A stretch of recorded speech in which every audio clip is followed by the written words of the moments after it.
Have you guys enjoyed watching the Olympics the past 2 weeks?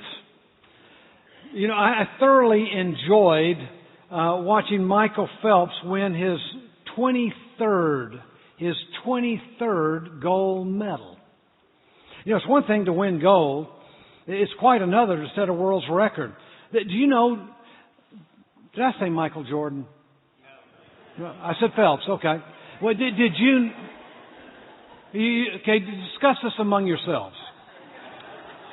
But did you know Michael Phelps, not Jordan, Michael Phelps has broken the world's record 38 times in his career. Now that's amazing to me. Absolutely amazing. You know, my favorite events in the Olympics took place this past week, track and field. I have 3 kids. 2 of them went to college on track scholarships. My son Daniel was a sprinter. My daughter Laura, she threw javelin and shot put. Have you ever picked up an Olympic shot? I mean, the first thought that runs through your mind is, whoa, what does this thing weigh? Second thought flashing through your mind is, how far do they throw this thing? 8 feet? Golly, I don't know how far I could throw it. Well, I want you to know that this past Thursday night, Ryan Cruiser of the American team set an Olympic record by throwing a 16-pound shot. This thing weighs 16 pounds, throwing it 74 feet. Now, that's a distance that begins here with a sign that says launch, and it flies all the way across the stage, and it lands at the base of the sign called land. Now, that is amazing. But you really can't appreciate Cruiser's feat unless you pick up one of these and feel its weight. In fact, I'm going to ask John, would you come up here and feel this? I want you to feel what this thing weighs.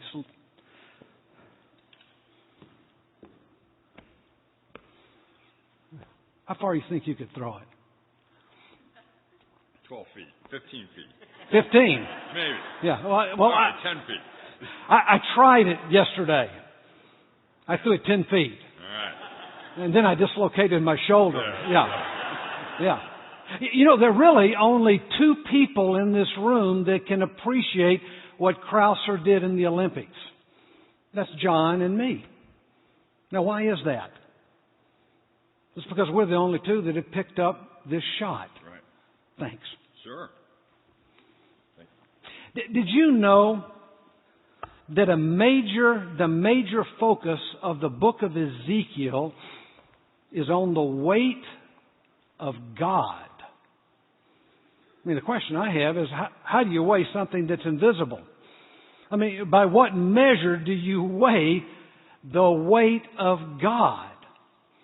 Well, if you turn with me to Ezekiel chapter 1, verse 1, we're going to find out together. You can follow along as I read. Verse 1. Now it came to pass in the 13th year, in the 4th month, on the 5th day of the month, as I was among the captives by the river Chebar, that the heavens were opened up, and I saw a vision of God.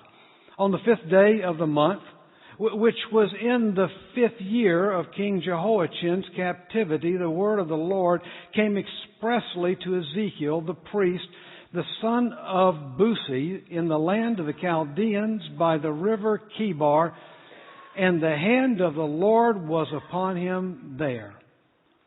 Now, Ezekiel has been training for the priesthood his entire life, and at age 30, it was the time where he would step into his priestly duties. It's at this time, when he's getting ready to take on priestly responsibilities, that God interrupts his life, and he calls him to be a prophet instead of a priest. Now, it would have been much easier if Ezekiel had remained a prophet. I mean, prophets, they were highly esteemed. They were well respected. I mean, priests were highly esteemed and well respected if he had remained a priest. They were highly esteemed, well respected. Prophets, on the other hand, well, they were despised and they were persecuted. I mean, it was dangerous being a prophet. Evil people don't like being confronted. They just don't. But these weren't normal times.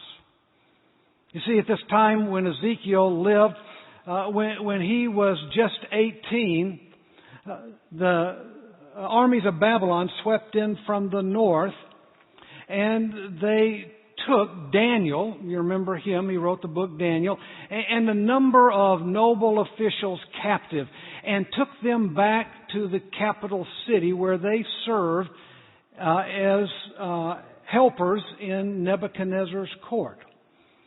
And then 10 years later, when Ezekiel is 8 years later, when he's 26, the armies of Babylon sweep back down toward Israel. This time, what they end up doing is ransacking the temple. They take King Jehoiachin and his wife captive, and they also arrest all the priests, a number of skilled laborers and craftsmen, and they took all of them back to Babylon, leaving the poorest of the poor in Jerusalem. Now, Ezekiel found himself in this deportation, and he ends up in a refugee camp here by the Kibar River. Now, the Kibar River, it flows out of the Euphrates and flows away from the capital city of Babylon. Now, remember, that's where Daniel is. He's serving in the palace of the king, and he was taken in the first deportation. And then Ezekiel was taken in the second deportation, and he is serving in the refugee camp by the Kibar River. Now, you got the old prophet Jeremiah. He's been left back in Jerusalem. He wasn't taken in any deportation. Can you see what God is doing? God is employing His forces.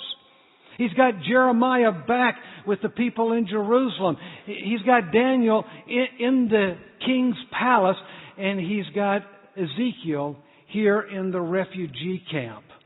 And it's while he's in this refugee camp, God comes to Ezekiel and he approaches him, but he doesn't engage him with a dream like he did Joseph.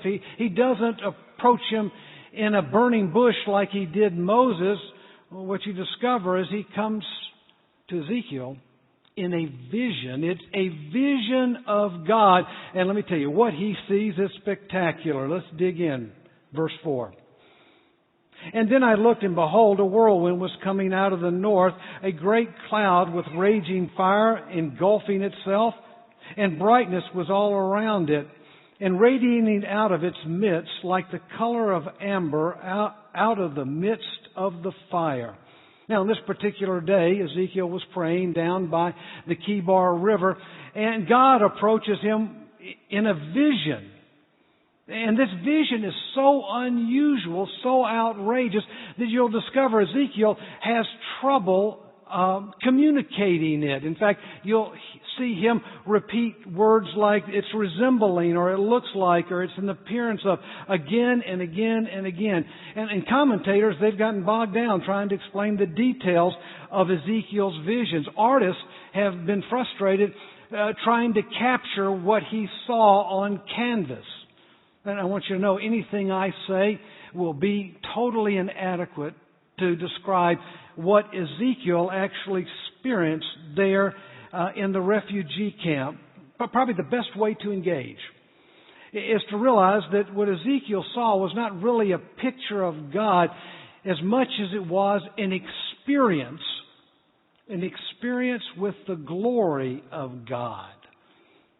Now, did you notice it begins with a storm? Verse 4, it says, and then I looked, and behold, a whirlwind was coming out of the north, a great cloud with raging fire engulfing itself.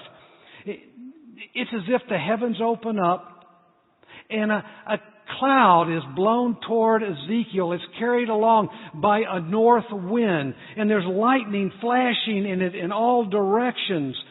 Now, you need to know, in ancient literature, the north was considered the abode of the gods. The abode of the gods. In fact, in Isaiah 14, you have Satan himself declaring this. He said, I will ascend to heaven. I will exalt my throne on the furthest side of the north. Now, why there? Because that's where God is. He was said to be to the north. I will ascend above the heights of the clouds. I will be like the Most High. Well, Ezekiel seems to have this vision, and this vision seems to be like of the throne room of God. Now, you got to remember, this is some of the most trying times in the nation's history. I mean, they have suffered greatly in captivity under the Babylonians, and many of the Israelites have thought God has surely abandoned us. Now, it's at times like this that God's people need to know that God is still on His throne. And He's still accomplishing what He desires to accomplish in the world, His purposes. I mean, maybe this morning you're kind of feeling like the nation of Israel. Maybe it's because of a medical diagnosis you received at the end of last week. Or maybe you're in the midst of a family crisis. Or it could be that you're just plain discouraged over the moral and ethical climate of our political system in the United States right now. Now, Ezekiel's vision is a great reminder that God is not confused. He's not caught by surprise. He's on His throne, and He's doing exactly what He desires to do. So the question is, so how do you weigh God's glory when you feel overwhelmed by the weight of your own gory circumstances? Well, that's what we're going to answer this morning. Let's continue. Look at the last half of verse 4. It says, and the brightness was all around it, and radiating out of its mist like the color of amber out of the midst of the fire. You got to remember, God riveted Moses' attention by coming to him in a burning bush, and He seems to grab Ezekiel's attention by coming to him in a burning cloud. And when Ezekiel looks closely at the cloud, he notices 4 human forms inside it. Verse 5. So from within it came the likeness of 4 living creatures. This was their appearance. They had the likeness of man. Each one had 4 faces, and each one had 4 wings. Now, we're told later in Ezekiel 10 that these 4 human shapes were not human at all. In fact, they are cherubim. God's angels. Maybe you're familiar with cherubim. I mean, God stationed 2 to guard the Garden of Eden, to keep Adam and Eve from returning to the garden after they'd sinned. And the images of 2 are over the mercy seat in the Ark of the Covenant in the tabernacle, with their wings outstretched, touching one another. In fact, in Psalm 80, it says, God exists between the cherubim. That's where God's presence was said to exist, in the temple. And so, what we have here are these 4 creatures. They have 4 faces each, and they have 4 wings. Now, it gets even stranger. Verse 7. And the legs were straight, and the soles of their feet were like the soles of calves' feet. And they sparkled like the color of burnished bronze. The hands of a man were under the wings of the 4 sides, and each of the 4 had faces and wings. And their wings touched one another. The creatures did not turn when they went, but each one went straight forward. So these cherubim, they could move in a direction without turning. They were going straight forward, and they could move any way they wanted without turning, which implies that they could move quickly to accomplish God's purposes anywhere on the globe. And the 4 faces allowed it to see in all 4 directions at the same time. Look at verse 10. As for the likeness of their faces, each had the face of a man, and each of the four had the face of a lion on the right side, and each of the four had the face of an ox on the left side, and each of the four had a face of an eagle. My goodness, what is he talking about? Well, scholars have debated for centuries, what do the four faces represent? And some say, well, the four faces represent the four Gospels that were to come. I mean, Matthew represents the king, presents the king. Jesus is king. That's represented by the lion. Mark presents him as a servant. That's represented by the oxen. Luke presents him as human. That's represented by the man. And John presents his deity, which is represented by a soaring eagle. Others have said, no, the four faces, they speak of the sovereignty of God over all His creation. I mean, man is the pinnacle, the highest of God's sovereign order. The lion, well, it's the noblest of all wild beasts. The oxen are the strongest of the domesticated animals, and the eagle is the noblest of all the birds. So what do the faces represent? What do they mean?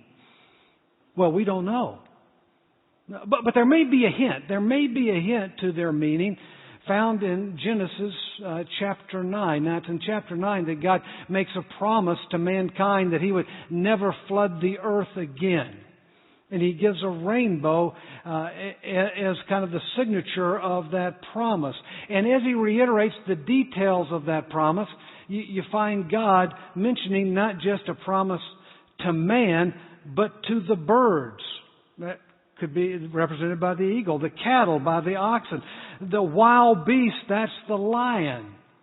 So maybe the four faces are a symbol of God's sovereignty over all creation.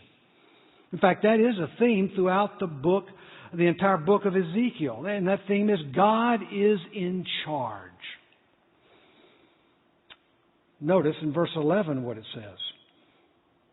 And their wings stretched upward, 2 wings each, one touching another. And 2 covered their bodies. And each one went straight forward. They went wherever the Spirit wanted to go. And they did not turn when they went. As for the likeness of the living creatures, their appearance was like burning coals of fire, like the appearance of torches going back and forth among the living creatures. And the fire was bright, and out of the fire went lightning. And the living creatures ran back and forth in appearance like flashes of lightning. My goodness. In the book of Revelation, when it talks about God's throne room, did you know it describes these same 4 creatures there? And in its description is fire, flashes of lightning, and the sound of thunder. But when you come to Revelation 4, you'll discover, along with the 4 creatures, there are also 24 thrones around God's throne, containing 24 elders. Now, that has led many commentators to think that what you see here is more like God's chariot throne rather than looking into God's throne room. In fact, do you guys remember your first car? Every man in this room remembers his first car. I don't know about the ladies, but I know every man does. I mean, after I turned 16, my dad told me he was going to get me a car, and I was thrilled. I thought, wow, maybe I'll get a GTO. It might be a Mustang. Maybe a Plymouth Roadrunner. Those were fast, cool cars in my day. And then one day my dad showed up with this.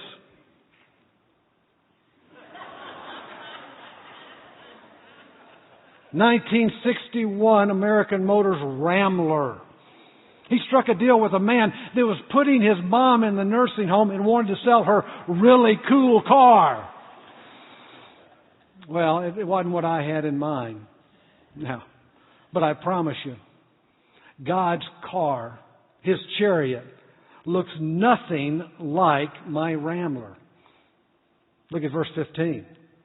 "Now as I looked at the living creatures, behold, a wheel was on the earth beside each creature. with its four faces.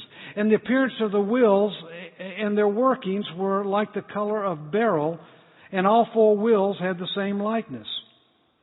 The appearance of their working was, as it were, a wheel in the middle of a wheel. And when they moved, they went toward any one of four directions. They did not turn aside when they went. So you got these four creatures, and now you've got four wheels, each with an intersecting wheel like you would find in a gyroscope. So you got these light-colored green wheels enabling this chariot to go any direction instantly without having to turn. I mean, it just moves the direction it wants to go. So what's very obvious here is this thing is not stationary. In other words, you could say God's ride is equipped with cool mag wheels. But notice what else it says, verse 18. It's for their rims. They were so high, they were awesome, and their rims were full of eyes all around the four of them. I mean, I think this thing's saying that God has a set of really cool light green lit up mag wheels on His chariot. But you need to know, commentators say the eyes, they are really a symbol of God's intelligence and perception. He sees all and He misses nothing. Verse 19 goes on. When the living creatures went, the wheels went beside them. And when the living creatures were lifted from the earth, the wheels were lifted up. Wherever the Spirit wanted to go, they went, because there the Spirit went. And the wheels were lifted up together with them, for the Spirit of the living creature was in the wheels. Wherever God's Spirit wanted to go, that's where these wheels moved. And I mean, this must have been an awesome sight for Ezekiel to sit there and take it all in. I mean, picture in your mind, use your sanctified imagination. You've got these huge wheels. You've got these four creatures. They're enfolded in fire and lightning. And you've got all these eyes around the wheels. Many commentators say this is a picture of the providence of God over the circumstances, the events of life. You know, life can be confusing at best. I mean, it comes at us from every direction. We scratch our head, we want to know why. You know, I've discovered in my own life that when the storms of life begin to blow in, there are three truths.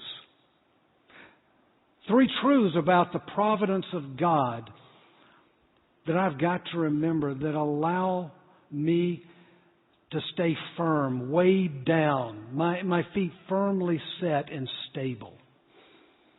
Now, those three truths are, first of all, God is in control of all things. In other words, nothing comes into my life that He hasn't allowed. The second truth is God is all wise. What He allows to come into my life, then it must have purpose and meaning. Now, I may not understand it, but He does. And the third truth is God is all loving. What He allows to come into my life, well, it's for my good. Therefore, I can trust Him. I don't know how many times those three truths have pulled me out of a ditch when I felt overwhelmed by the circumstances of life going on around me. Now, having looked outside, on the outside of this really cool chariot God has, it's as if Ezekiel now begins to look inside. Verse 22.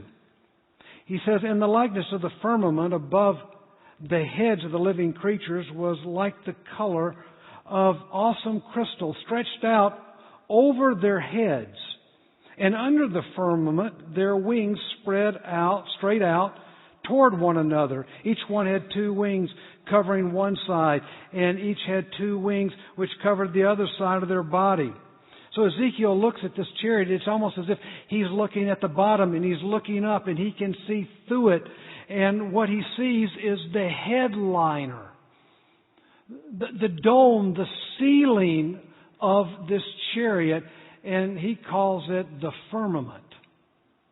And the first thing he notices is that these creatures, these angels, cherubim, they have two wings that cover their own bodies, then two wings that go out straight, almost as if their wings are providing the platform upon which this chariot, or the main part of the chariot, rests. And then verse 24, it says, when they went, I heard the sound of their wings, like the sound of many waters, like the voice of the Almighty, a tumult, meaning a roaring sound, like the sound of an army. And when they stood still, they let down their wings. A voice came from above the firmament that was over their heads, and when they stood still, they let down their wings. So he discovers when this chariot moves, it sounds like rushing water. If you've ever been to Niagara Falls and know the roar of the falls, you need to picture that in your mind here. And when they stood still, he says, well, the angels just dropped their wings. But he appears deeper into the chariot. And he notices, of all things, a throne. Verse 26. And above the firmament, over the heads, was the likeness of a throne in appearance like a sapphire stone. On the likeness of the throne was the likeness with the appearance of a man high above it.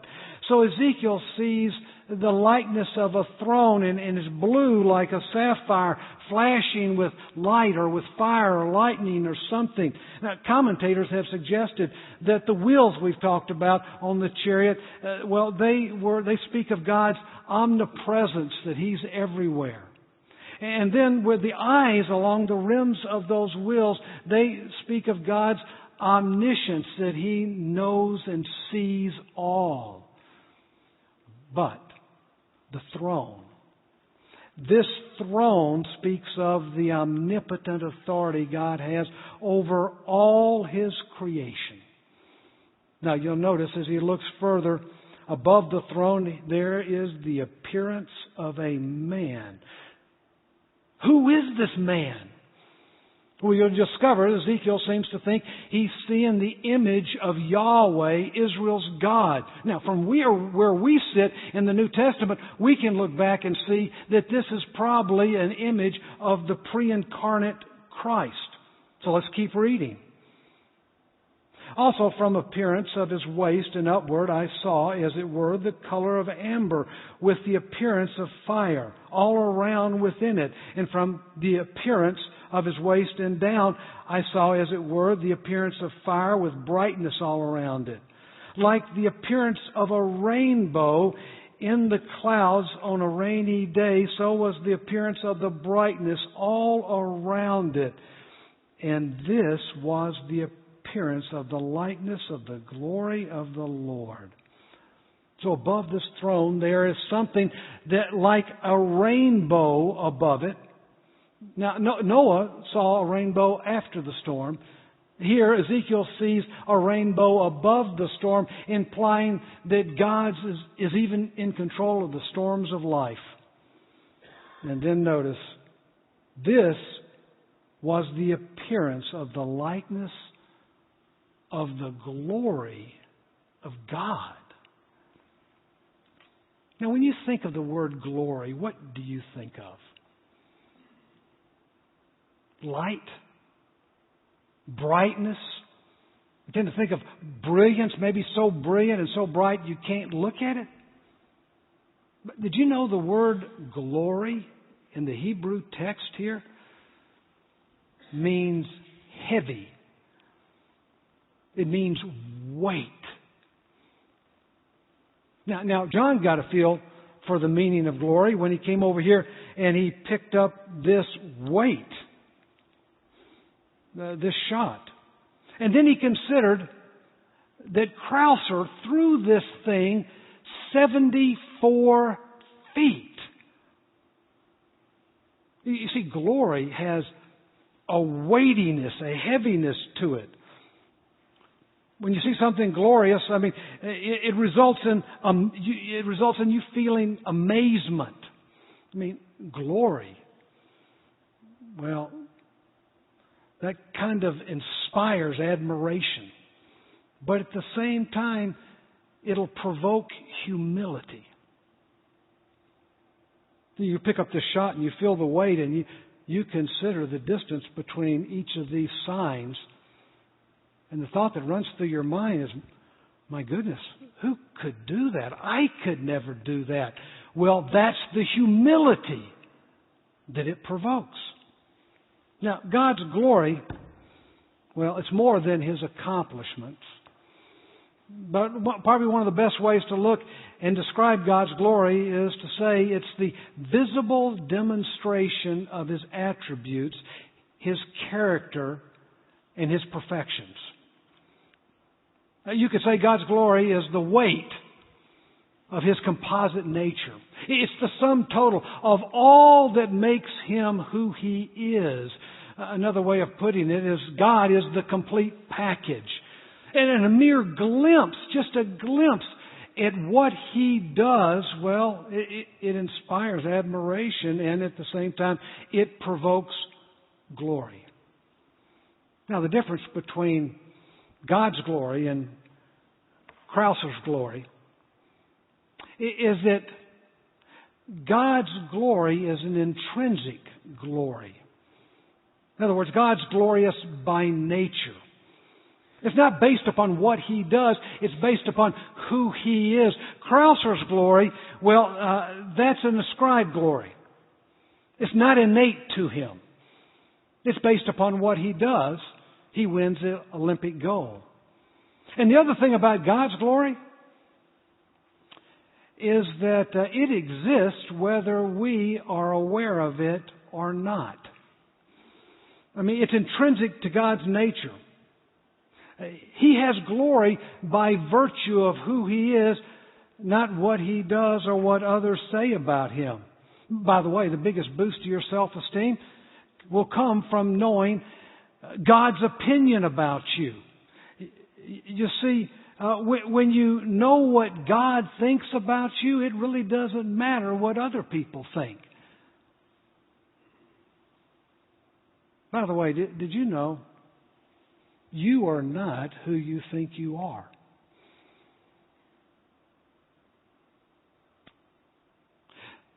From God's perspective, on your worst day, this is on your worst day, here's what you are. You are adored, enjoyed, clean, righteous, forgiven, accepted, complete, chosen, able, intimately loved, smiled upon, protected, enjoyed, cared for, understood, known completely. Given all mercy, you're guarded, bragged on, defended, valued, esteemed, heard, honored, favored, lacking nothing.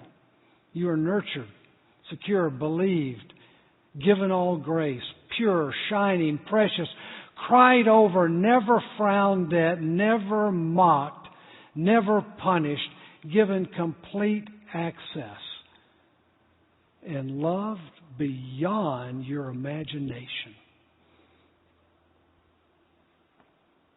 Now, if you're a Christ follower, that's how God sees you. And it's true about you whether you believe it or not. That means next time you feel guilt or shame, you've got to ask yourself, I mean, what weighs more? My guilt or what God says, His forgiveness? Next time you feel like you're only as important as your latest successful project, you've got to ask yourself, what weighs more? My boss's his critique or God's opinion? That's the way you weigh God. That's the way God's glory, His weight, keeps you stable, strong, feet firmly planted even in the worst of circumstances that come your way. Now you got to remember, God's glory is not predicated on what He does, but it is revealed by what He does, and that's exactly what's going on here in Ezekiel 1. Notice how Ezekiel responds to the glory of God. Verse 28. And so when I saw it, I fell on my face and I heard a voice of one speaking.